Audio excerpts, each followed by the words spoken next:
Bismillahirrahmanirrahim. Alhamdulillahi Rabbil Alamin. Wassalatu wassalamu ala nabiyyina Muhammadin wa ala alihi wa sahabatihi ajma'in wa man tabi'ahum bi ihsanin ila yaumiddin. Ikhwani fid din at-talabah rahimani wa rahimakumullah, dan para pendengar radio dakwah salafiyah. Insyaallah taala kita akan belajar akidah, pelajaran yang berhubungan dengan keyakinan kita sebagai seorang muslim dari kitab Fadlul Islam, keutamaan Islam, karya Imamul Allamah Syekhul Islam Al-Mujahidul Mujaddid Al-Syekh Muhammad bin Abdul Wahhab rahimahullahu ta'ala rahmatan wasi'ah. Alhamdulillah, kita akan masuk pada bab yang keempat, yaitu babu qaulillahi ta'ala wa may yabtaghi ghairal islami dinan fala yuqbala min. Bab tentang firman Allah Subhanahu wa ta'ala, dan barang siapa yang mencari selain Islam sebagai agama baginya, maka sekali-kali tidak akan diterima daripadanya, dan dia di akhirat kelak termasuk orang-orang yang merugi. Wa huwa fil akhirati minal khasirin. Surat Ali Imran ayat ke-85. Barang siapa yang mencari selain Islam atau yang menginginkan selain Islam sebagai agama baginya, fala yuqbala min, maka tidak akan diterima daripadanya, dan dia di akhirat kelak termasuk orang-orang yang merugi. Inilah bab yang keempat dari kitab Fadlul Islam, yaitu bab khusus yang membicarakan tentang ayat Ali Imran ayat ke-85. Wa may yabtaghi ghairal islami dinan fala yuqbala min. Dan barang siapa yang mencari selain agama Islam sebagai agama baginya, maka tidak akan pernah diterima darinya agama tersebut. Tidak akan pernah diterima darinya agama tersebut. Artinya agama itu batil, tidak sah. Wa huwa fil akhirati minal khasirin. Dan lebih berbahaya lagi, Allah Subhanahu wa ta'ala menetapkan dia di akhirat kelak termasuk orang-orang yang merugi. Termasuk orang-orang yang merugi. Baik. Ayat ini sebetulnya telah disebutkan pada bab yang kedua, yaitu bab tentang kewajiban masuk Islam. Hanya saja pada bab tersebut beliau berdalil dengan ayat ini untuk menjelaskan tentang kewajiban masuk Islam. Adapun di dalam bab ini, maka sebaliknya, Syekh berdalil dengan ayat ini untuk menjelaskan tentang apa? Terlarangnya keluar dari Islam. Sebagaimana masuk Islam itu wajib, maka keluar dari Islam itu hukumnya haram. Dan keluar dari Islam mencakup dua bentuk. Apakah keluar secara menyeluruh, yaitu dengan melakukan riddah, kemurtadan, apakah dengan kesyirikan maupun dengan kekafiran, ataukah keluar sebagiannya. Bagaimana bentuknya? Ihdatsul bid'ah fid din, yaitu dengan mengada-ngada di dalam agama, mengada-ngadakan bid'ah, menambah-nambahi agama yang mulia ini. Ini makna mencakup orang yang menjadikan selain Islam sebagai agama baginya. Orang yang menjadikan agama Nasrani, Yahudi, Majusi dan lain sebagainya, maka masuk dalam larangan yang ada dalam ayat ini. Demikian pula orang yang menambah-nambah amalan-amalan baru atau akidah-akidah baru yang tidak diajarkan dalam Islam juga masuk di dalam makna ayat ini. Maka tidak akan diterima daripadanya.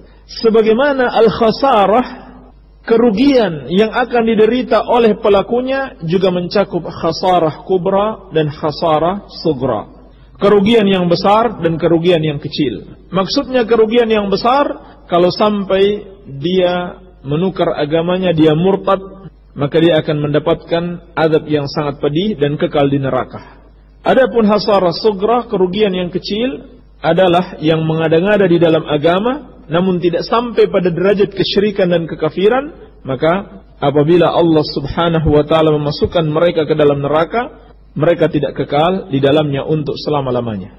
Baik. Jadi ayat ini, wa may yabtaghi ghairal islami dinan fala yuqbala min wa huwa fil akhirati minal khasirin. Dan barang siapa yang menjadikan selain Islam sebagai agama, itu mencakup orang yang menjadikan agama selain Islam seperti Yahudi dan Nasrani, ataupun orang Islam yang mengada-ngada di dalam agama melakukan bid'ah. Kenapa? Karena perbuatan bid'ah mereka tersebut laisa minad din bisyai', bukan bagian dari agama sedikit pun. Sama. Hukumnya apa? Fala yuqbala min wa huwa fil akhirati minal khasirin. Hukumnya dua. Yang pertama tidak diterima, yang kedua pelakunya di akhirat kelak termasuk orang-orang yang merugi. Oleh karena itu, di dalam ayat ini mencakup dua jenis manusia sekaligus.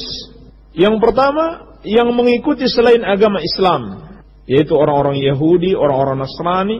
Dan yang kedua, juga mencakup kaum muslimin yang melakukan bid'ah di dalam agama. Maka jelas sekali, ayat ini melarang kekafiran dan kesyirikan, serta melarang berbagai macam kebid'ahan dan perbuatan maksiat kepada Allah Subhanahu wa ta'ala. Baik. Dalil yang kedua, qala Syekh rahimahullahu taala, wa an Abi Hurairah radhiyallahu anhu qala Rasulullah sallallahu alaihi wasallam. Dari sahabat yang mulia Abu Hurairah, semoga Allah meridhai beliau, Rasulullah sallallahu alaihi wasallam bersabda, dan hadis ini dhaif sebagaimana akan kita jelaskan. Taji'ul a'mal yaumal qiyamah. Bahwasanya amalan-amalan manusia akan datang pada hari kiamat. Apa itu? Hah? Apa? Bunglon. Bukan pakai cecak. Taib. Amalan-amalan akan datang pada hari kiamat. Fataji'us shalah fataqul ya rabbi anas shalah. Maka salat datang, kemudian dia mengatakan wahai Rabbku, akulah salat. Fayaqulu innaka ala khair. Maka Allah mengatakan sesungguhnya engkau di atas kebaikan. Fataji'us sadaqah fataqul ya rabbi anas sadaqah. Maka sedekah pun datang, lalu dia mengatakan wahai Rabbku, akulah sedekah. Fayaqulu innaka ala khair. Maka Allah mengatakan engkau di atas kebaikan. Tsumma yajibu siyam fayaqul ya rabbi anas siyam. Kemudian puasa datang, lalu dia mengatakan wahai Rabbku, akulah puasa. Fayaqul innaka ala khair. Maka Allah mengatakan sesungguhnya engkau berada di atas kebaikan. Tsumma taji'ul a'mal ala dzalik. Kemudian amalan-amalan yang lainnya pun datang seperti itu. Fayaqulullahu azza wa jalla. Maka Allah mengatakan pada setiap amalan tersebut, innaki ala khair. Sesungguhnya engkau berada di atas kebaikan. Hadis ini walaupun dhaif, namun di situ ada makna yang disebutkan para ulama berdasarkan dalil-dalil yang lain, bahwasanya amalan-amalan manusia memang akan datang pada hari kiamat, dan ulama khilaf apakah yang dimaksud di sini adalah thawabul a'mal atau a'mal bihaqiqatiha. Ada dua pendapat. Yang pertama yang mengatakan yang dimaksud di situ adalah thawabul a'mal, pahala daripada amalan-amalan tersebut. Yang kedua, al-a'mal bihaqiqatiha. Amalan itu sendiri sesuai hakikatnya. Seperti dijelaskan dalam hadis yang sahih, Al-Quran itu akan datang, yakni amalan seseorang dalam membaca Al-Quran itu akan datang dan akan memberikan syafaat kepada orang yang membacanya. Pendapat yang benar, yang akan datang adalah al-a'mal bihaqiqatiha. Amalan-amalan tersebut pada hakikatnya, sesuai hakikatnya, bukan pahala daripada amalan-amalan tersebut. Dan amalan-amalan tersebut akan ditimbang pada hari kiamat. Dan ini pendapat al-muhaqqiqun min ulama'i ahli sunnati wal jamaah. Sebab hadis-hadis seperti ini sifatnya al-umur al-ghaibiyah, perkara-perkara yang gaib. Maka harus diletakkan sesuai zahirnya, karena kita tidak mengerti hakikat yang sebenarnya bagaimana kaifiyahnya. Jadi biarkan sesuai zahirnya. Kalau dikatakan amalan akan datang, yang datang adalah amalan, bukan pahalanya, sesuai dengan zahirnya. Ini yang benar. Ini pendapat yang benar. Baik. Kemudian lanjutan hadisnya, "Tsumma yaji'ul Islam fayaqulu ya Rabbi antas salam wa anal Islam." Fayaqulu Allahu azza wa jalla innaka ala khair bikal yaum akhudh wa bika u'ti. Kemudian Islam datang, yakni amalan Islam. Lalu dia mengatakan, wahai Rabbku, engkau as-salam. Ini salah satu nama Allah, dan ini benar berdasarkan hadis yang sahih, bukan berdasarkan hadis ini. Wa anal Islam, dan akulah Islam. Maka Allah Subhanahu wa taala mengatakan, engkau di atas kebaikan, denganmu aku mengambil, dan denganmu aku mengadab, dan denganmu aku memberi. Akhud maksudnya mengazab. Pada hari ini denganmu wahai Islam aku mengazab dan denganmu aku memberi. Baik. Ini menjadi syahid andaikan hadis ini sahih. Ini yang menjadi syahid. Artinya segala amalan itu ditimbang dengan Islam. Qala Allah Ta'ala fi kitabih, lalu masih lanjutan hadis, Allah Subhanahu wa taala berfirman dalam kitabnya, "Wa may yabtaghi ghairal islami dinan fala yuqbala min wa huwa fil akhirati minal khasirin." Dan barang siapa yang menjadikan selain Islam sebagai agama, maka tidak akan diterima daripadanya dan dia di akhirat kelak termasuk orang-orang yang merugi. Surat Ali Imran ayat ke-85. Rawahu Ahmad, diriwayatkan oleh Imam Ahmad dalam musnadnya dan disebutkan dalam musnad, qala Abdurrahman Ubbad bin Rashid thiqatun walakinnal Hasan lam yasma' min Abi Hurairah. Berkata Abu Abdurrahman, qala Abu Abdurrahman Ubbad bin Rashid thiqah, akan tetapi Al-Hasan tidak mendengarkan dari Abi Hurairah. Dan Syekh Syuaib Al-Arnaud dalam ta'liq beliau mengatakan isnaduhu dha'if. Sanadnya dha'if.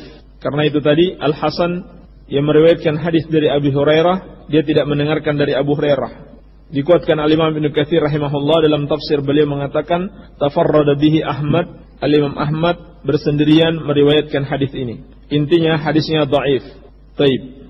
Namun maknanya sahih, bahwasannya Islam yang dimaksud adalah tauhid, mentauhidkan Allah Subhanahu wa taala, itu merupakan landasan dalam beramal. Sebelumnya dikatakan salat, sedekah, puasa dan amalan-amalan yang lainnya itu tidak ada manfaatnya sama sekali kalau tidak disertai dengan Islam, yakni maksudnya disertai dengan tauhid. Taib. Dalil yang ketiga yang terakhir, wa fis sahih, dan dalam as-sahih an Aisyah radhiyallahu anha anna Rasulullah sallallahu alaihi wasallam qala, yakni dalam sahih, yakni sahih Muslim dari Ummul Mukminin Aisyah radhiyallahu anha bahwasanya Rasulullah sallallahu alaihi wasallam bersabda, "Man 'amila 'amalan laisa 'alaihi amruna fahuwa raddun." Barang siapa yang mengerjakan suatu amalan yang tidak ada padanya perintah kami, maka amalan tersebut tertolak. Rawahu Ahmad, diriwayatkan juga oleh Al-Imam Ahmad dalam musnad beliau. Tapi ini dalil yang ketiga, dalil yang terakhir yang menguatkan penjelasan kita yang sebelumnya, yaitu Allah tidak akan menerima daripadanya, itu mencakup dua macam dan dua jenis manusia, yaitu yang pertama manusia yang kafir, orang yang kafir kepada Allah, yang tidak beragama dengan Islam, apakah dengan Yahudi, Nasrani dan lain sebagainya, maka tidak akan diterima daripadanya. Dan yang kedua mencakup juga yang muslim, yang mengada-ngada di dalam agama, melakukan perbuatan bid'ah yang tidak dicontohkan oleh Rasulullah sallallahu alaihi wasallam. Maka dalam hadis ini lebih tegas lagi, man 'amila 'amalan laisa 'alaihi amruna fahuwa raddun. Barang siapa yang mengerjakan suatu amalan yang tidak ada atasnya perintah kami, maka amalan tersebut tertolak. La yuqbalu min, tidak diterima daripadanya. Sebab apa yang dia ada-adakan tersebut bukan bagian dari Islam. Allah Subhanahu wa taala hanya menerima amalan Islam. Dan Islam yang namanya Islam bukan berdasarkan akal kita, bukan berdasarkan perasaan kita, bukan berdasarkan taklid, ikut-ikutan kepada ucapan si fulan dan allan, bukan pula mengikuti kebanyakan orang, tetapi Islam adalah mengikuti dalil Al-Quran wa sunnatu Rasulullah sallallahu alaihi wasallam. Apabila seorang mengamalkan suatu amalan yang tidak berdasarkan dalil Al-Quran wa sunnah, fahuwa raddun fala yuqbala min, maka amalan tersebut tertolak sehingga tidak diterima daripadanya. Ini jelas sekali, Islam yang dimaksud adalah benar-benar Islam sebagaimana yang diturunkan kepada Rasulullah sallallahu alaihi wasallam, yang dipahami dengan baik dan diamalkan oleh para sahabat radhiyallahu taala anhum ajmain. Maka bab ini juga menjelaskan kepada kita akan kesempurnaan syariat Islam. Ini faedah penting yang bisa kita petik dari bab ini. Kamaluddin, kesempurnaan syariat Islam, wa syumuluhu, dan ketercakupannya atas seluruh permasalahan manusia, sehingga Allah menetapkan kalian tidak perlu yang lain. Semua yang kalian butuhkan untuk dapat hidup bahagia di dunia dan di akhirat kelak, kalian jangan mengambil selain daripada Islam. Kalau kalian mengambil selain daripada Islam, kalian amalkan selain ajaran Islam, baik berasal dari perasaan kalian, dari ikut-ikutan kalian kepada banyak orang atau kepada tokoh tertentu atau kepada akal kalian, maka itu tidak akan diterima. Sebab agama ini sudah sempurna, tidak perlu ditambah-tambahi, sebagaimana tidak boleh dikurang-kurangi. Faidah lain yang bisa kita petik dari bab ini, bahwasannya agama ini akan tetap ada sampai hari kiamat. Agama ini akan tetap eksis sampai hari kiamat. Di mana dia terlihat agama ini? Terlihat pada orang-orang yang memeluknya. Sebagaimana telah ditegaskan oleh Nabi sallallahu alaihi wasallam, la tazalu ta'ifatun min ummati 'alal haqqi zahirina la yadurruhum man khadhalahum wala man khalafahum hatta ya'ti amrullahi tabaraka wa ta'ala wa hum 'ala dzalik. Akan datang atau akan senantiasa ada segolongan dari umatku yang tetap teguh di atas kebenaran, dan mereka tetap nampak, mereka tetap terlihat, mereka berpegang teguh dengan agama ini dalam keadaan mereka nampak sekali, tidak membahayakan mereka orang yang mencela mereka ataupun yang menyelisihi mereka, sampai datang ketetapan Allah subhanahu wa ta'ala, dan mereka tetap dalam keadaan seperti itu. Maka ketika Allah tidak menerima agama selain daripada Islam, menunjukkan apa? Islam itu memang akan terus ada sampai hari kiamat, sehingga kita tidak perlu dengan yang lain. Iya. Faidah lain, faidah penting yang terakhir yang bisa kita petik dari ayat ini, bahwasannya Islam haruslah berdasarkan ilmu atau petunjuk dari Allah subhanahu wa ta'ala, sehingga yang tidak berdasarkan petunjuk tidak Allah terima.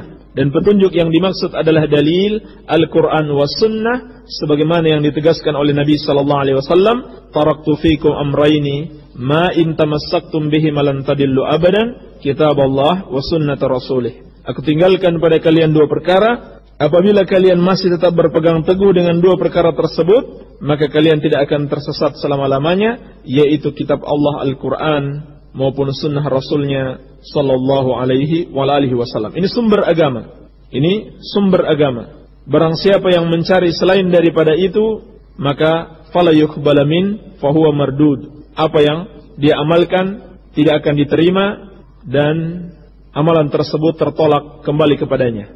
Dan yang dimaksud dengan Islam, kembali kita ingatkan, bukanlah Al-Quran dan Sunnah sesuai pemahaman kita, tetapi pemahaman Rasulullah sallallahu alaihi wasallam dan para sahabatnya.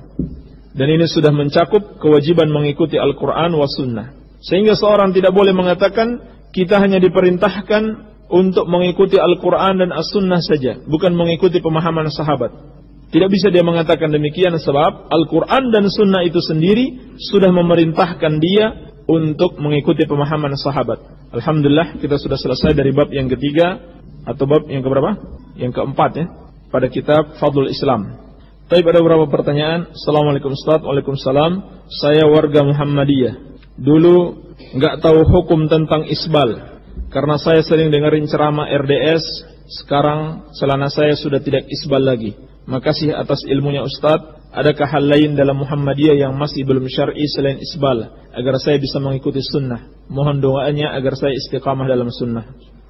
Alhamdulillah, kita bersyukur kepada Allah subhanahu wa ta'ala atas hidayah yang Allah berikan kepada saudara kita yang asalnya dari warga Muhammadiyah dan sudah mulai menyadari kesalahan-kesalahan yang ada dan mau kembali mengikuti sunnah Rasulullah sallallahu alaihi wasallam.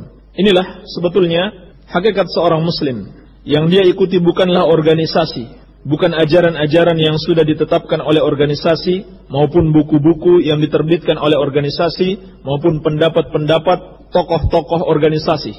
Tetapi yang dia ikuti adalah Al-Quran dan sunnah Rasulullah sallallahu alaihi wasallam. Dan masih banyak. Kalau seorang belajar dari manapun dia berasal, dari Muhammadiyah ataupun dari NU dan lain sebagainya, kalau mereka belajar dengan baik, mereka mengikuti dalil Al-Quran wa Sunnah, dan mereka pelajari penjelasan-penjelasan para sahabat, para imam-imam yang 4 dan imam-imam yang lainnya, maka mereka akan dapati masih banyak sekali penyelisihan-penyelisihan syariat yang dilakukan oleh sebagian orang, baik dalam organisasi-organisasi tertentu maupun yang lainnya. Maka nasihat saya pertama sekali, hendaklah bersemangat untuk belajar, Sebab ini kunci kebaikan, mempelajari ilmu agama dan memahaminya dengan baik, ini kunci kebaikan. Sebagaimana sabda Nabi sallallahu alaihi wasallam, "May yuridillahu bihi khaira yufaqihu fid din." Barang siapa yang Allah inginkan kebaikan padanya, maka Allah akan pahamkan dia dengan agama. Maka dengan Anda belajar, dengan sendirinya Anda akan tahu, ternyata yang selama ini Anda lakukan atau organisasi Anda melakukannya adalah sebuah kesalahan. Ya mungkin perlu sedikit saya berikan isyarat, pelajari akidah Anda yang benar. Bagaimana akidah Ahlus Sunnah wal Jamaah? Kalau dalam buku-buku yang disebutkan dalam organisasi Anda misalkan masih dipelajari seperti sifat-sifat 20, sifat-sifat yang wajib, yang mustahil, yang jaiz bagi Allah Subhanahu wa taala, yang sudah kita singgung kemarin, tidak patut bagi seseorang mengatakan ini wajib bagi Allah, ini mustahil bagi Allah. Ini seakan-akan dia yang mewajibkan dan dia yang memustahilkan atau dia yang menjaizkan bagi Allah Subhanahu wa taala. Maka ini akidah sesat. Ini akidah Asy'ariyah, bukan akidah Ahlus Sunnah wal Jamaah. Kemudian perhatikan bagaimana para wanita di dalam berinteraksi dengan lawan jenisnya, baik dalam kajian-kajian apakah sudah terpisah majelisnya antara laki-laki dan wanita, atau di situ masih ada percampur bauran antara laki-laki dan wanita, baik di sekolah-sekolah Muhammadiyah maupun di majelis-majelisnya. Ini perhatikan, ini semuanya menyelisihi syariat. Ini semuanya menyelisihi syariat Allah Subhanahu wa taala. Demikian pula terkadang adanya musik-musik dan lain sebagainya dalam organisasi Muhammadiyah, dan masih banyak, ya. Masih banyak, kalau kita rinci masih sangat banyak sekali penyimpangan-penyimpangan yang ada. Maka kewajiban Anda untuk belajar sunnah Rasulullah sallallahu alaihi wasallam agar Anda mengetahui sunnah tersebut sehingga Anda tahu kesalahan-kesalahan yang selama ini ada. Baik. Assalamualaikum Ustaz. Waalaikumsalam.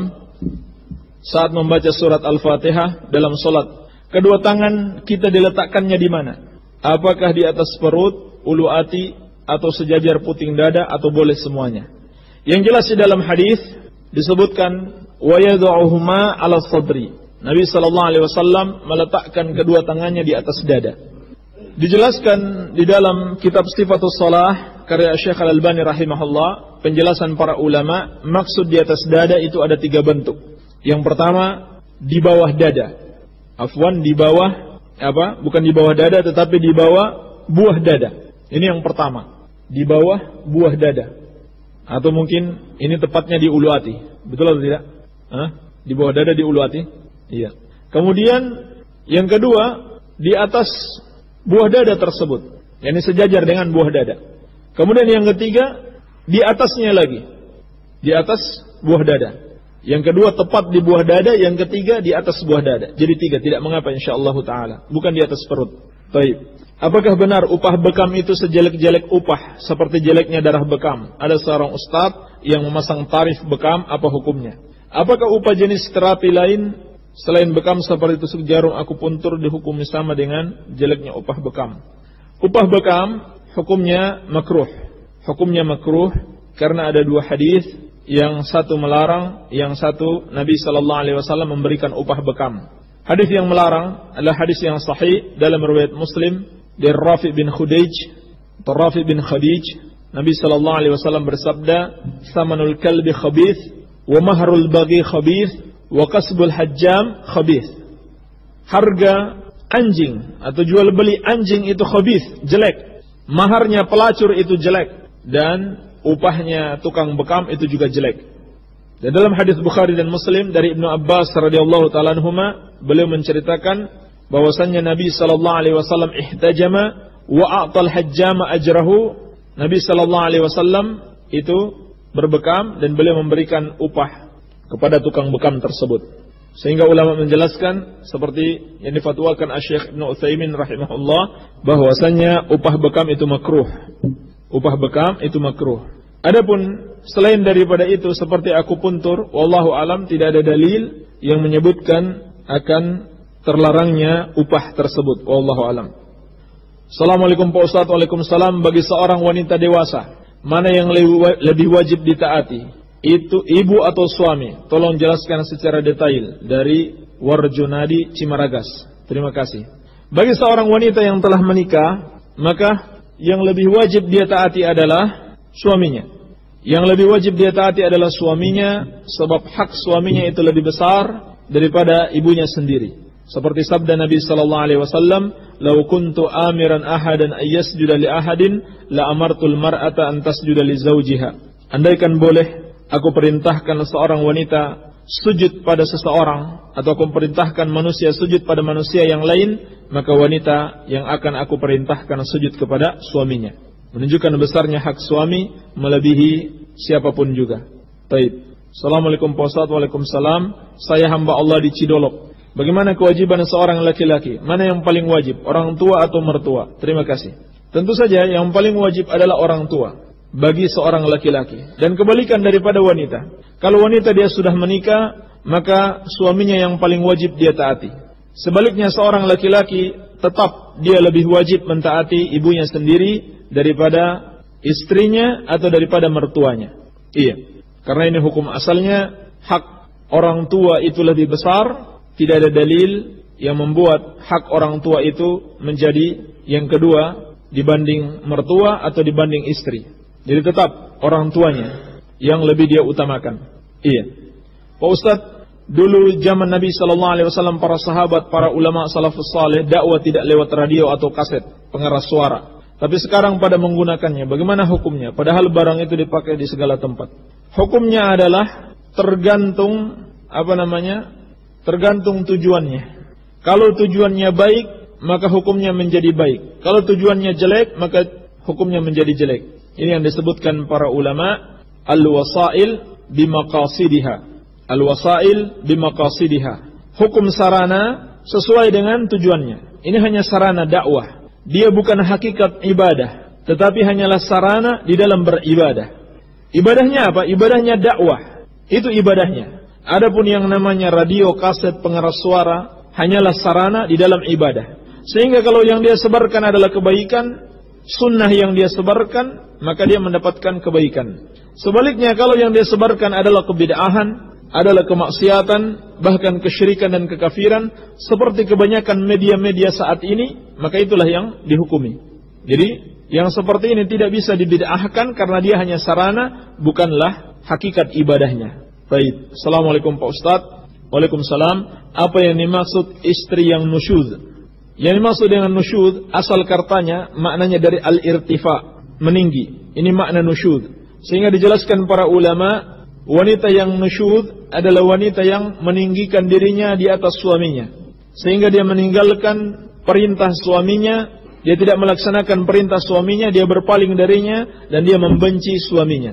Ini maksud dengan wanita yang nusyuz, yang melakukan pelanggaran dan dia lakukan tersebut tidak berdasarkan dalil yang syar'i. Baik. Dari sejak ta'aruf, istri tidak merasa cinta ke pria ini, tetapi tetap melakukan nikah dengan harapan cinta bisa timbul setelah nikah. Tapi setelah 2 tahun lebih pernikahan, rasa cinta ke suami belum juga muncul. Sehingga sejak malam pertama sampai sekarang istri belum pernah merasakan nikmat dalam berhubungan suami istri. Bahkan terkesan mati rasa. Sehingga karena tidak pernah merasakan nikmat alias hambar dalam berhubungan suami istri, bolehkah istri meminta cerai karena hal tersebut? Tidak masalah insyaallah ta'ala seorang istri minta cerai karena sebab, ya, karena sebab yang sesuai dengan syariat.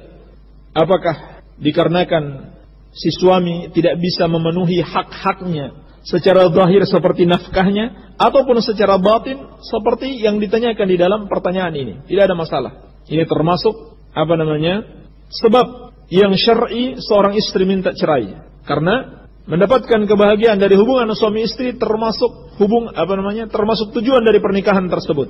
Termasuk daripada tujuan daripada pernikahan tersebut. Sehingga kalau salah seorang dari suami atau istri tidak mendapatkan tujuannya, dia boleh meminta cerai. Baik. Demikian pula kalau istri tidak suka kepada suaminya, maka dia juga boleh minta cerai, sehingga ketidaksukaannya kepada suaminya tersebut tidak membawanya kepada perbuatan dosa.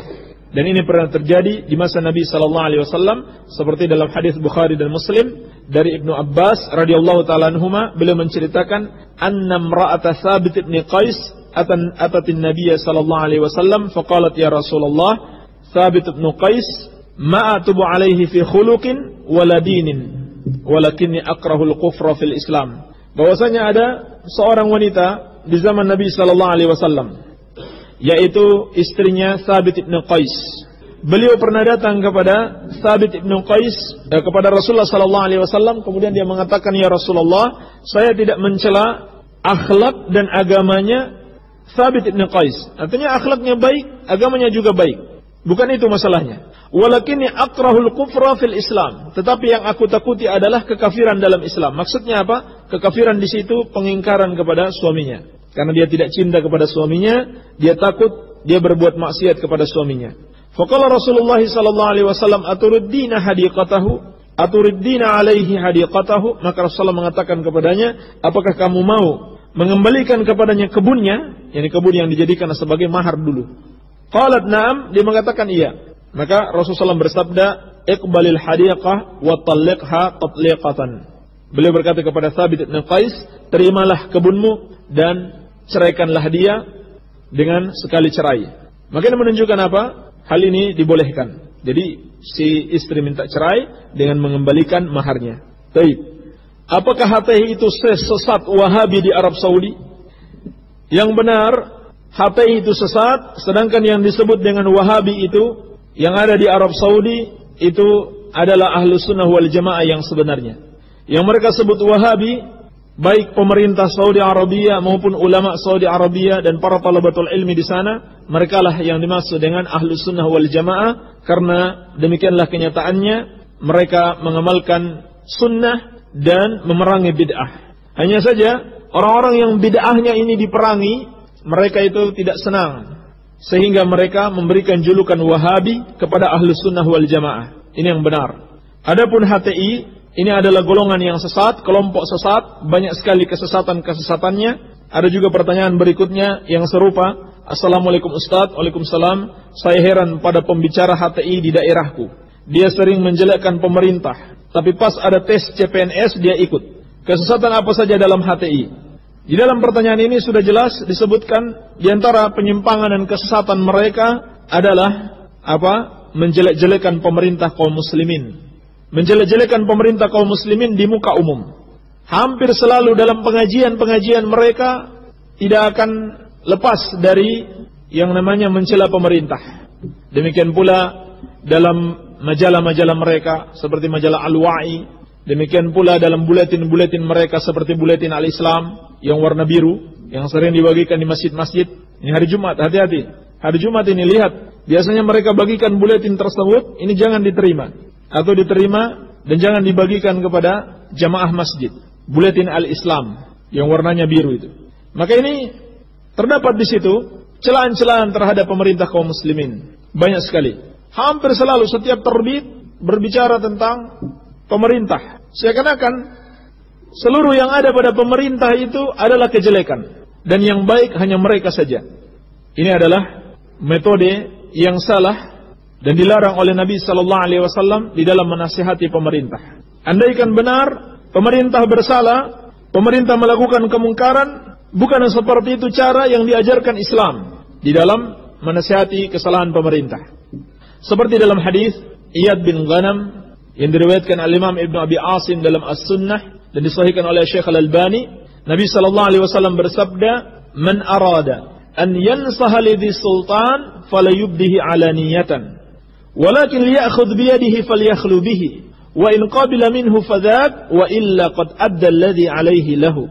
Barang siapa yang mau menasihati penguasa, maka janganlah dia tampakkan terang-terangan, tetapi hendaklah dia pegang tangannya, menyepi, kemudian dia sampaikan. Kalau diterima, maka itu yang diinginkan. Sedangkan kalau ditolak, maka cukup. Dia sudah melakukan kewajibannya untuk menasihati pemerintah kaum muslimin. Iya. Ini yang seharusnya dilakukan. Dan ini yang diamalkan para sahabat. Sehingga dalam hadis Muslim, ketika orang-orang memprotes, siapa namanya? Usama bin Zaid. Karena menurut anggapan mereka, Usama bin Zaid tidak menasihati Utsman radhiyallahu anhu dalam perkara salah seorang gubernurnya yang minum khamar. Maka kata Usama bin Zaid, apakah kalian menyangka aku akan menasihati pemimpin di depan kalian sehingga kalian tahu, sehingga aib-aibnya terbongkar? Maka yang seperti ini diingkari oleh Usama bin Zaid radhiyallahu anhu. Iya.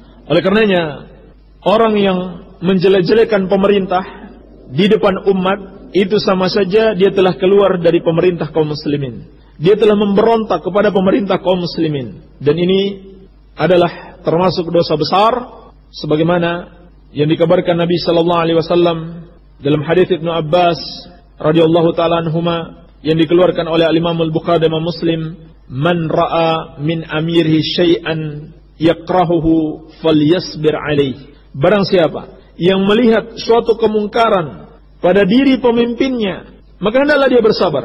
Fa innahu man farakal jama'ata shibran famata illa mata mitatan jahiliyah. Karena sesungguhnya siapa yang mati, siapa yang menyelisihi pemerintah, memisahkan diri dari pemerintah baik dengan ucapannya maupun dengan tindakannya, sejengkal saja kemudian dia mati, maka dia mati dengan mati jahiliyah. Ini keadaannya orang-orang HTI dan masih banyak sekali penyimpangan-penyimpangan mereka. Iya. Jadi antaranya yang paling mendasar penyimpangan mereka adalah memahami agama ini berdasarkan pemahaman mereka, bukan berdasarkan Al-Quran wa Sunnah sesuai pemahaman sahabat, sesuai pemahaman salaful ummah. Dan inilah inti kesesatan banyak kelompok-kelompok tersebut. Karena apa? Mereka hanya berpegang dengan Al-Quran wa Sunnah sesuai pemahaman mereka. Sehingga mereka dengan mudah sekali membawa ayat atau hadis sesuai dengan kemauan mereka. Menurut saya ayat ini maknanya demikian, hadis ini maknanya demikian. Dia tidak dikembalikan kepada pemahaman as-salafus salih, pemahaman Rasulullah sallallahu alaihi wasallam dan para sahabatnya. Baik, ini saja yang bisa kita jawab, semoga ada manfaatnya. Wabillahi taufik. Subhanakallahumma bihamdika asyhadu an la ilaha illa anta astaghfiruka wa atubu ilaik. Wa sallallahu ala nabiyyina Muhammadin wa alihi wasallam wa akhiru da'wana alhamdulillahi rabbil alamin.